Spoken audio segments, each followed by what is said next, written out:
What's going on, everybody? Thank you so much for tuning back to Crespo FC. I'm sorry I didn't get this video out earlier, guys. I really wanted to do a Champions League prediction video. I wanted to predict what I thought was going to happen in all the quarterfinal matchups before it happened. But I'll just be honest with you guys, life has been crazy lately. I'm a dad, I'm a husband, I work, and so I've just been super busy, and I usually record these videos pretty late, just because it's the only time I have. Right now it's 11:44 p.m. on Tuesday after Real Madrid and Bayern Munich and Sporting and Arsenal, the Champions League games that happen this Tuesday. And my son, my oldest son, I have two sons. My oldest son, he's almost 2. He's a little bit over a year and a half, and he doesn't want to go to sleep at night. He does not. So me and my wife, we've been struggling to put him down, and he just fights his sleep. His younger brother goes to sleep and just sleeps. But my oldest son, I don't know what it is. I really don't. He just doesn't want to sleep, and it's been so tough. So I was supposed to record this video last night predicting the up two coming legs, but I wasn't able to because of that, because he just wouldn't go to sleep. So me and my wife were switching off, trying to get him down. But I'm here. Enough about my personal life, and let's start talking about what you guys are actually interested in, football. And today we had two good games. The Bayern Munich versus Real Madrid game was an awesome match. Obviously Bayern picking up that win 2-1 at the Bernabeu, and I wish I could have predicted this earlier again, because now I'm going to look opportunistic in saying that I thought Bayern Munich was going to win, but I legitimately did. I think Bayern Munich is the strongest team. I think that there's only two teams that I can think of, which are obviously both still in the Champions League, being PSG and Barcelona, that could actually beat Bayern. And I don't think Barcelona can beat Bayern because they're a better team. They're not. I think Bayern is the most complete team. But Barcelona obviously have players that can do magical things, like Yamal. But anyways, not talking about Barcelona, I'm talking about Bayern Munich. Bayern Munich went to the Bernabeu against the team with the most pedigree in this competition, and they put them on the ropes straight off the bat. They were pressing, they were attacking, they were looking to get that goal very early, and they would have if it wasn't for Upamecano, who missed that chance. I mean, he is a center back, so maybe we can give him a little bit of grace, but I mean, the ball landed to him free inside the 6-yard box, or just outside the 6-yard box, after Harry Kane heads the ball back in, and he just goes to shoot it and scrapes it off the bottom of his studs, and Carreras is able to save it off the line. And eventually Real Madrid started getting back into the game as well. They started looking to explore that counterattack a little bit better, because they were just getting suffocated at the beginning. And Real Madrid then, on the counterattack, did create some chances. Vinicius Jr. saved a very good save from Neuer, and Mbappe forced Neuer to make some saves. And what a player, what a player. Guy is, if I'm not mistaken, he's 41 years old now. He either turned 40 or 41 recently, and he's still a top level goalie. I was actually having a debate with one of my friends this past week about who was a better goalie, Dida or Buffon. And to me, it's obviously Buffon, but regardless, what I was telling him was, in the 2010s, and not even 2010s, even the 2000s, my bad. Since 2000, I think the only goalies that you can put on the level of Buffon are Casillas and Neuer. I think those are the only two guys that really played at that level that Buffon did. And I think those guys are just, on a separate level. Buffon, Neuer, Casillas, and he made a huge difference today. And Real Madrid, on the other side, didn't have their goalie, Courtois, who is also a top-level goalie, who's a big match goalie, who really comes up with the big saves when he needs them. And Lunin, I don't necessarily think he had a bad match, but when you have Courtois, it's different. It's different. He can pull off a save that can shift the momentum of a game. And so Luis Diaz eventually finds the back of the net. He makes a run on Trent Alexander-Arnold's blind side, perfectly weighted ball from Gnabry, finish it low, far post, nicely tucked away, and Bayern Munich go into the halftime already up 1-0. And they come back, and the same thing. They're on top. They're always trying to set the tempo, and Harry Kane gets a nice goal from outside of the box, puts them up 2-0. And I'm like, wow, this game can really get out of control if Real Madrid don't do something quick. And Bayern weren't able to keep up that same intensity, that same pace, and really put Real Madrid on the ropes for the entire second half. They still played very well, but Real Madrid got much better in the second half. They were able to really take it, and it wasn't that cagey match, where both teams are like afraid, like, oh my gosh, like I gotta be careful so I don't give up this opportunity, I don't give away this goal. It's not what happened in this game. Both teams were open, both teams were willing to play, and honestly, it's one of the better matches I've watched in the Champions League this year. It was really, really back and forth, and Real Madrid are able to pull a goal back through Mbappe. Neuer makes a crazy save. You think he's going to keep it out, but he makes that save, and it bounces off his hand, and it goes back into the goal. And as he's diving to save it, he's kind of falling inside of the goal, and that obviously results in Real Madrid bringing back a goal, and the match ends 2-1. And with that, Real Madrid obviously got a lifeline. It's very different going back to the Allianz Arena in Munich for that second leg. Bayern's fans are going to be rocking and roaring. The atmosphere is going to be amazing in there. And going into that match down 2-0 is much different than 2-1.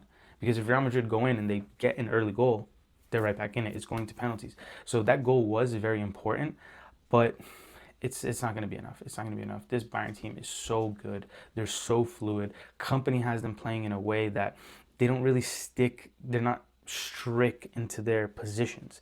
They're not glued to one point of the field.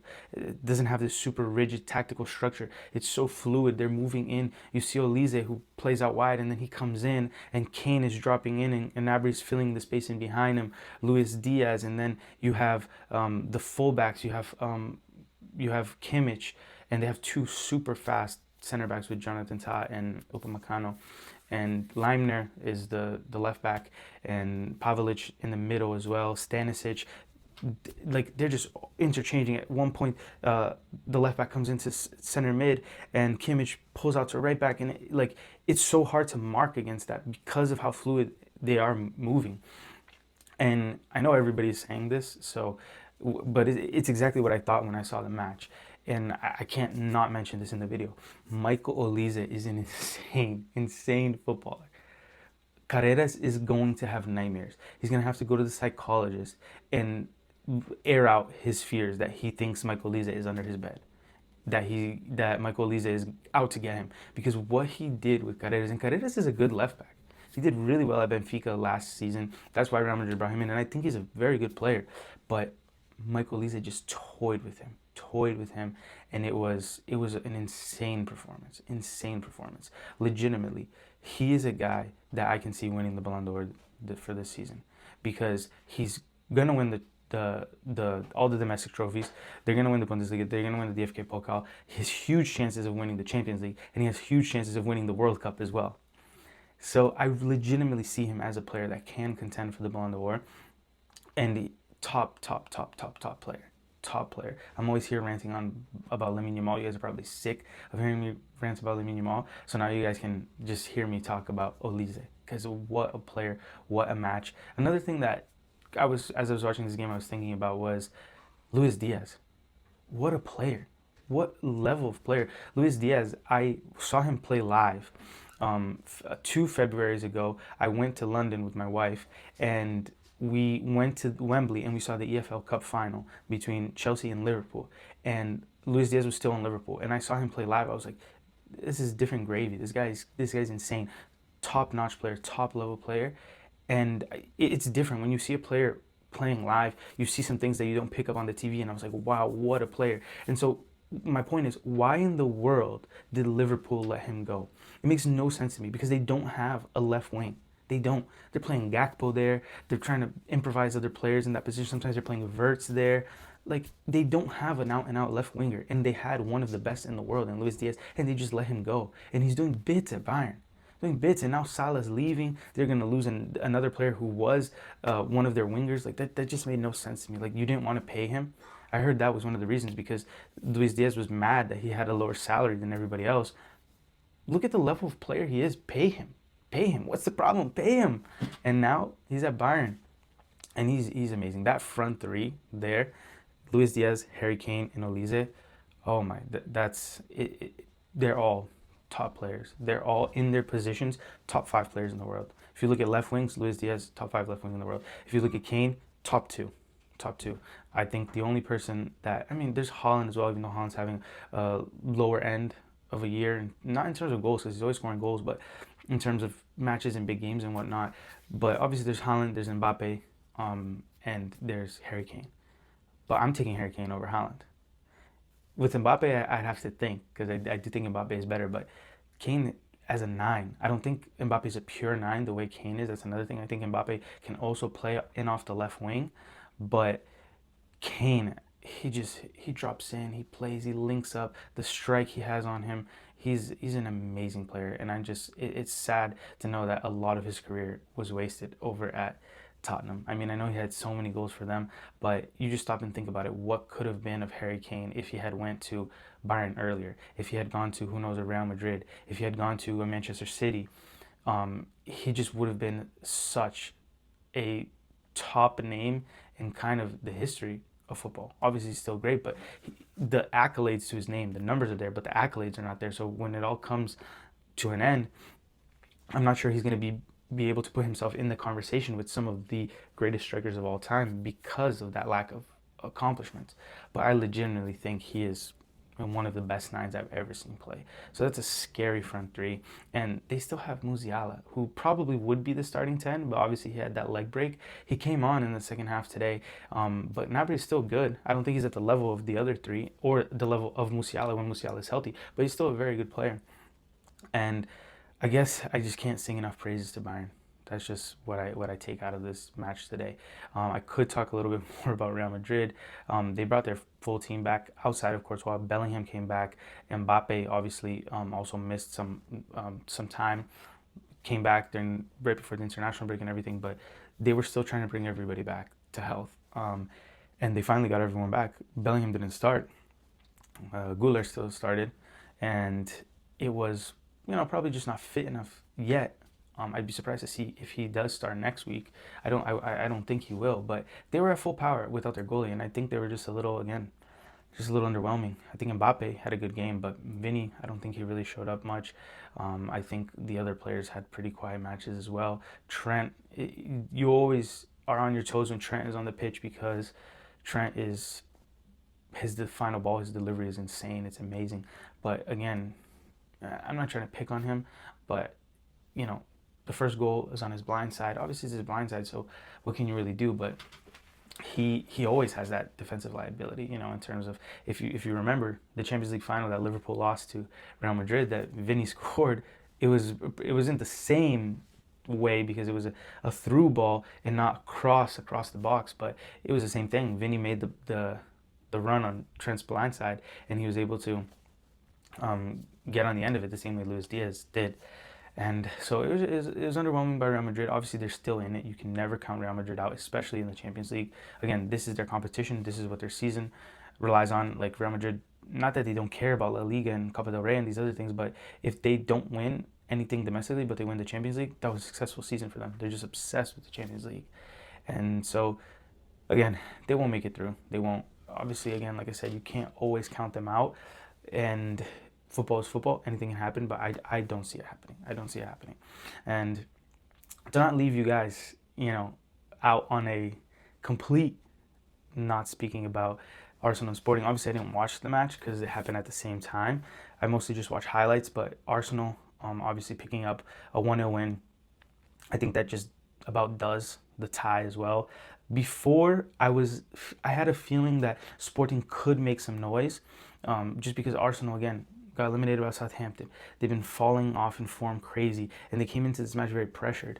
And Arsenal got the job done, and I think Sporting played well from what I saw in the highlights. But again, highlights they can trick you. They definitely can trick you. So I'm not going to affirm something if I didn't watch the full 90 minutes and really pay attention. But from the highlights I saw, I don't think Sporting played bad. I think they played good. And there was one specific save that I saw Raya make on Maxi Araujo's shot when it was still 0-0. If he scores that goal, that could be a completely different game. And I guess that's one of the biggest takeaways I got from kind of seeing the highlights in that scoreline. David Raya is a top goalie. And I think he's very underrated. I think he doesn't even start for Spain. He doesn't. And honestly, he's a better goalie than Unai Simon. and he's a better goalie than Juan Garcia from Barcelona. So why isn't he starting? I think when Simon just has been there for a little bit longer, has the trust of the coach Luis de la Fuente, but he's the best Spanish goalkeeper and doesn't even start for them. And you can say, well, can he really be that good if he's not starting? But he is. Watch the saves that he makes. He makes some crazy saves that you don't expect him to make. And obviously, Arsenal being so solid defensively, he's a huge part in that. He's a huge part in why they don't concede many goals. Obviously, he has an awesome back line in front of him with Calafiori, Gabriel, Saliba, and the right back is sometimes Ben White. It's always the fullbacks as well. And Capie also plays a lot at left back for Arsenal as well. So it's not always Calafiori, but regardless, whoever those defenders are, Timber as well, who is the starter at right back. But again, sometimes it's Ben White. Timber's much better than Ben White though. But that's an awesome back line to be in front of you. But sometimes he bails out the back line with some amazing saves. So kudos to Sporting for getting to this point. But going back to the Emirates, Sporting, again, it's only 1-0, but I think Arsenal will be better.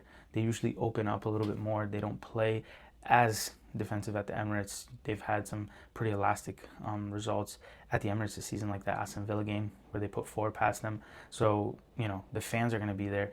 Last year in the quarterfinals is when they beat Real Madrid, and that it was like, wow, like Arsenal are going to do this. They're going to win the Champions League. At least their fans would have thought that. And so for them to be back in the quarterfinals, already have won the first leg with that chance to put Sporting to bed, which is a game that they should win, and be in the semifinals again. And obviously they'll be excited again knowing that they got the favorable side of the draw, it being Atletico Madrid and Barcelona.